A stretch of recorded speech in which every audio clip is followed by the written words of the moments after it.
ಇನ್ನು ಸಾರಿಗೆ ನೌಕರರ ಮುಷ್ಕರದಿಂದಾಗಿ ಹಾಸನದ ಕೆಎಸ್ಆರ್ಟಿಸಿ ಬಸ್ ನಿಲ್ದಾಣ ಖಾಸಗಿ ವಾಹನಗಳಿಂದ ತುಂಬಿದೆ. ಮುಷ್ಕರದ ಬಗ್ಗೆ ಮಾಹಿತಿ ತಿಳಿದಿದ್ರೂ ಸಹ ದಿನನಿತ್ಯದ ವೃತ್ತಿ ಹಾಗೂ ಉದ್ಯೋಗಕ್ಕಾಗಿ ಜನರು ಜಿಲ್ಲೆಯ ಇತರೆ ಭಾಗಗಳಿಗೆ ತೆರಳಲು ಮುಂದಾಗಿದ್ದಾರೆ. ಇವರ ಧೈರ್ಯ ದಿನ ಕಾರ್ಯಚಟುವಟಿಕೆ ಯಾವುದೇ ರೀತಿಯ ತೊಂದರೆ ಆಗದಂತೆ ತಡೆಯಲು ಜಿಲ್ಲಾಡಳಿತ ಖಾಸಗಿ ವಾಹನಗಳಿಗೆ ವ್ಯವಸ್ಥೆ ಮಾಡಿಕೊಟ್ಟಿದೆ. ಹಾಸನ ಜಿಲ್ಲೆಯ ತಾಲೂಕುಗಳಿಗೆ ಹಾಗೂ ಬೆಂಗಳೂರು ತಲುಪಲು ವ್ಯವಸ್ಥೆ ಇದೆ.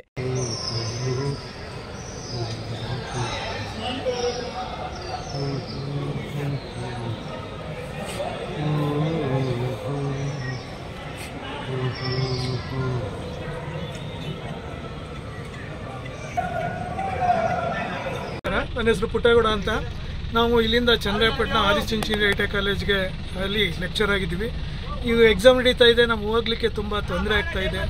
ಆದಷ್ಟು ಸರ್ಕಾರದವರು KSRTC ನೌಕರರ ಸಮಸ್ಯೆಗಳನ್ನು ಬಗೆಹರಿಸಿ ಮತ್ತು ಆದಷ್ಟು ಬೇಗ ಈ ಒಂದು ಬಸ್ ವ್ಯವಸ್ಥೆಯನ್ನು KSRTC ವತಿಯಿಂದ ಮಾಡಿಕೊಡ್ಬೇಕು ಅಂತ ಕೇಳ್ಕೊತಾ ಇದ್ದೀವಿ.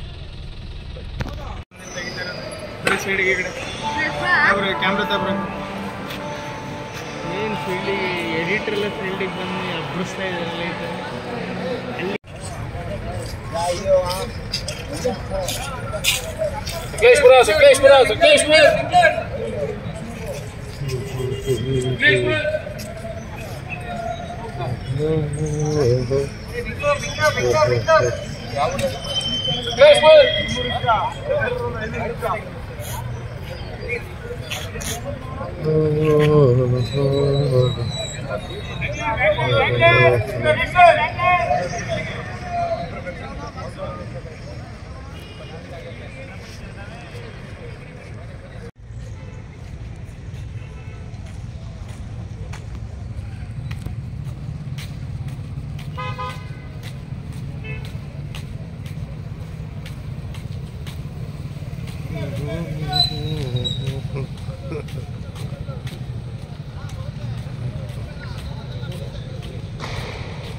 ದುಡ್ಡಿಲ್ಲ ಹೇಳು. ಆಮೇಲೆ ಇದು ಆಧಾರ್ ಕಾರ್ಡ್ ಅಲ್ಲ, ಇದು ಆಧಾರ್ ಕಾರ್ಡ್ ಎಲ್ಲ ಗೊತ್ತು. ನಂತ ಇರೋದು 40 ರೂಪಾಯಿ ಜಾಸ್ತಿ. 60